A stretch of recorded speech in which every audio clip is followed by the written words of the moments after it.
असम के चुनावी रण में ममता बनर्जी की तृणमूल कांग्रेस की एंट्री ने राज्य के सियासी समीकरणों को पूरी तरह बदल दिया है। अपने उम्मीदवार मैदान में उतारकर टीएमसी ने यह स्पष्ट कर दिया है कि वह पश्चिम बंगाल के बाहर भी अपनी जमीन तलाशने के लिए पूरी तरह तैयार है। लेकिन सवाल यह है कि क्या टीएमसी असम में अपना खाता खोल पाने में सफल हो पाएगी।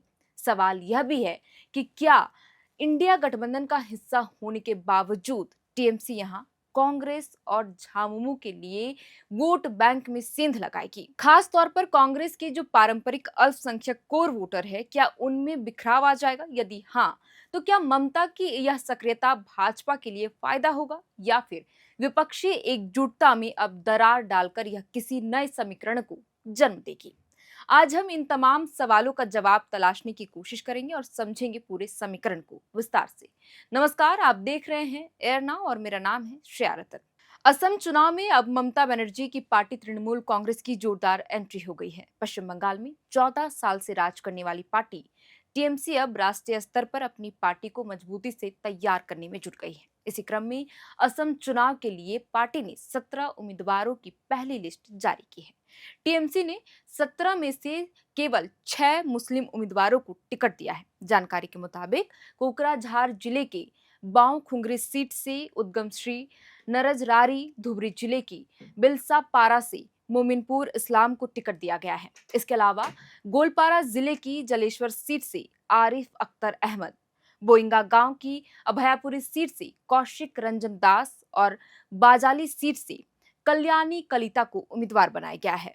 कामरूम की चमरिया सीट से दुल्लू अहमद, बोका चांगगांव से भोगालाल राभा, नालबाड़ी जिले की बरखोरी सीट से अमरुल इस्लाम, तमुलपुर जिले के गोरेश्वर सीट से रंजन चौहान और दररंगा जिले के मंगलदाई सीट से हरे कृष्णा डेका को टिकट दिया गया है। धेमाजी से नरेंद्र कुमार पाव, डिगबोई से जितेन नाग और मुकुम से दिलीप मोरन को प्रत्याशी बनाया गया है। इसके अलावा उधरम बंद से तपसदास, कोटिगा कट्टीगोरा से फजलुर रहमान लक्सर और सोनाई सीट से शाहजहां लक्सर को मैदान में उतारा गया है। बहरहाल असम में बीजेपी और कांग्रेस के बीच ही हमेशा से टक्कर होती रही है। ऐसे में टीएमसी तीसरा विकल्प पेश करने के लिए जोर लगा रही है।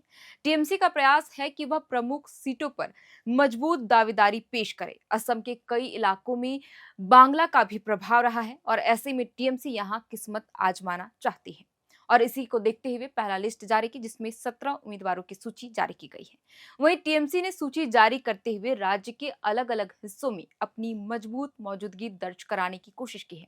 खासतौर पर ब्रह्मपुत्र घाटी, बोलालैंड क्षेत्र और दक्षिणी असम यानी बराक घाटी पर फोकस किया गया है। पार्टी ने ऐसे उम्मीदवारों को मैदान में उतारा है जो स्थानीय मुद्दों और अपने अपने समुदाय का प्रतिनिधित्व करते हैं। इससे साफ है कि टीएमसी क्षेत्रीय संतुलन और सामाजिक समीकरणों को ध्यान में रखकर ही चुनावी रणनीति बना चुकी है।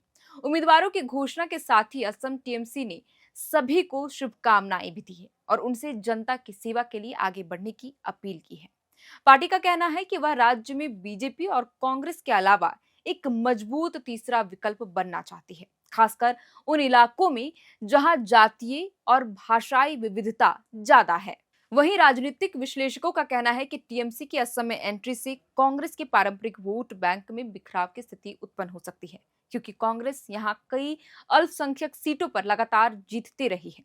लेकिन इस बार चुनाव थोड़ा मुश्किल हो सकता है कांग्रेस के लिए, क्योंकि इंडिया गठबंधन में शामिल झामुमो भी असम के कई सीटों पर उम्मीदवार उतारने की बात कह रहा है।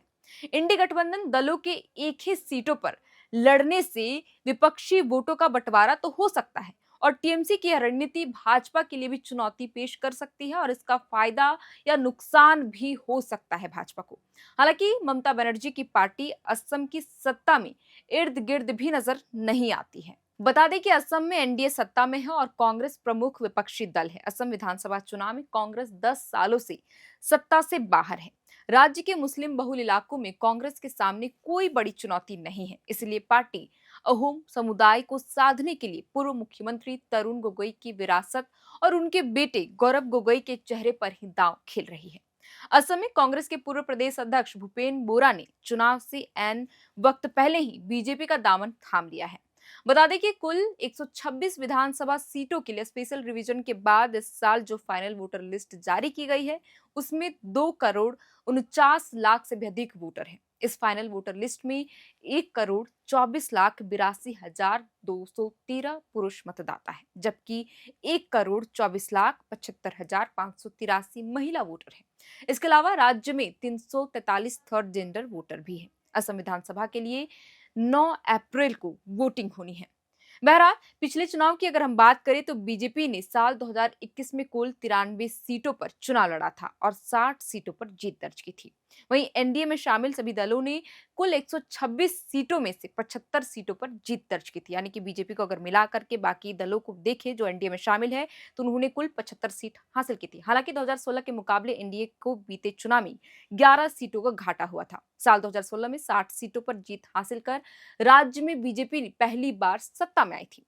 असम में पिछली एक दशक से विपक्ष में बैठी कांग्रेस ने पिछली विधानसभा में 95 सीटों पर चुनाव लड़ा था और महज 29 सीटों पर ही सिमट गई थी।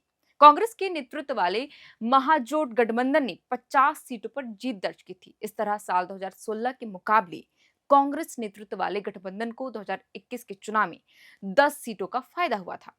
पिछली दफा कांग्रेस के साथ गठबंधन में रहे मौलाना मदरुद्दीन अजलम की party all India United democratic front ने 20 में से 16 सीटों पर जीत हासिल की थी। हालांकि इस बार कांग्रेस पार्टी ने विधानसभा चुनाव के लिए एआईयूडीएफ के साथ किसी भी चुनावी गठबंधन की संभावना को खारिज कर दिया है। कांग्रेस ने इस बार चुनाव के लिए असम सोमलिमितो मोर्चा नामक एक विपक्षी गठबंधन बनाया है, जिसमें क्षेत्रीय पार्टी असम जातीय परिषद समेत 7 अन्य दल शामिल हैं। कांग्रेस ने अपने सहयोगी दलों के लिए महज इस बार 15 सीटें ही छोड़ी है और बाकी सभी सीटों पर वह खुद चुनाव लड़ने को तैयार है। इस बीच इंडिया गठबंधन में शामिल टीएमसी असम में अपनी किस्मत आजमाने के लिए मैदान में उतर गई है।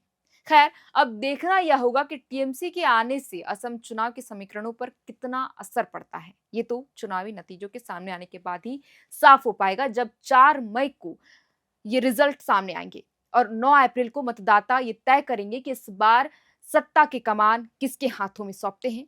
और यह स्थिति भी पूरी तरीके से साफ हो जाएगी कि क्या टीएमसी इस बार असम चुनाव में किस्मत आजमाने के लिए मैदान में है, तो क्या उसके खाते एक भी सीट आती है या नहीं, और उसके एंट्री से भाजपा को कितना फायदा होगा और कितना नुकसान, ये भी देखने वाली बात होगी। आपको क्या लगता है, हमें कमेंट कर जरूर बताइएगा। आप देख रहे थे एयर नाउ, मेरा नाम है शायतन, कैमरे के पीछे मौजूद है हमारे सहयोगी अभिषेक। बहुत बहुत शुक्रिया।